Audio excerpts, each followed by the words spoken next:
এখন থেকে কোনো বর্বর শাসন, কোনো বর্বর আইন প্রতিষ্ঠিত করা যাবে না। কোনো সরকারি যেন রক্তচক্ষু দেখিয়ে জনগণকে দমন করতে না পারে।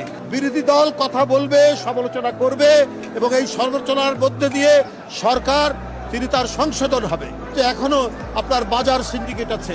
আজকে আইন শৃঙ্খলা পরিস্থিতির উন্নতি হচ্ছে না, বিভিন্ন জায়গায় চুরি ডাকাতি বাড়ছে।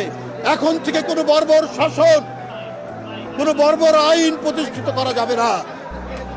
আবার শেখ হাসিনা তার বর্বর শাসন ফিরে পাওয়ার জন্য মরিয়া। উনি আরেকটি পার্শ্ববর্তী দেশ থেকে আশ্রয় পাচ্ছেন। আশ্রয় পেয়ে তিনি নানা ধরনের বাংলাদেশের ভেতর উস্কানিমূলক কাজ এবং চক্রান্ত করার জন্য তার নেতাকর্মীদেরকে নির্দেশ দিচ্ছে।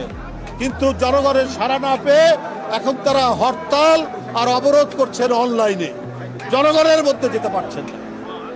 কই উনার রক্ষাকারী বাহিনী? কোথায় তার যুবলীগ, ছাত্রলীগ?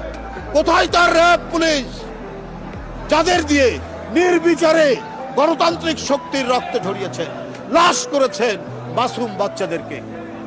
বন্ধুরা আমার, ওই পরিবেশ থেকে এমন একটি পরিবেশ উত্তরণ ঘটাতে হবে, এমন সংস্কার করতে হবে যাতে কোনো সরকারি যেন রক্তচক্ষু দেখিয়ে জনগণকে দমন করতে না পারে। আমরা সেই পরিবেশ চাই। আমরা আমাদের স্বাধীন চিন্তা, স্বাধীন মতামত প্রকাশে কেউ যেন বাধা হয়ে না দাঁড়াতে পারে। সরকারের কোনো কোনো উপদেষ্টা আমরা সমালোচনা করলে তারা একটু ইরিটেট ফিল করে, তারা বিরক্ত হন, তারা বিভিন্ন মন্তব্য করে। তাহলে অন্তর্বর্তীকালীন সরকার কেন?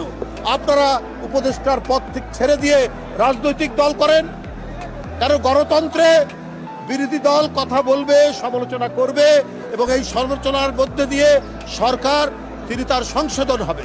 আজকে যদি চালের দাম বাড়ে আমরা কথা বলবো না, সমালোচনা করব না, যেটা জনগণকে অত্যন্ত কষ্ট দেয়। হ্যাঁ, আমি বলি সরকার আন্তরিকতার সাথে অনেক জিনিস, অনেক বিষয় তারা গুরুত্ব সহকারে পদক্ষেপ নিচ্ছেন, কিন্তু এখনো আপনার বাজার সিন্ডিকেট আছে। আজকে আইন শৃঙ্খলা পরিস্থিতির উন্নতি হচ্ছে না, বিভিন্ন জায়গায় চুরি ডাকাতি বাড়ছে, গুম হত্যা বাড়ছে। তাহলে এইটার দায় দায়িত্ব তো সরকারের উপর পড়বে। এই জন্য রাজনৈতিক দল, বিরোধী দল, বিএনপি আমরা আমাদের সমালোচনা করি। আমরা বলি সরকারের বিরুদ্ধচারণ নয়, সরকারকে আরো দায়িত্বশীল হতে বলি যে এই সমাজ যেন এমন সমাজ হয় যেখানে শান্তিতে, স্বস্তিতে সবাই বসবাস করতে পারে।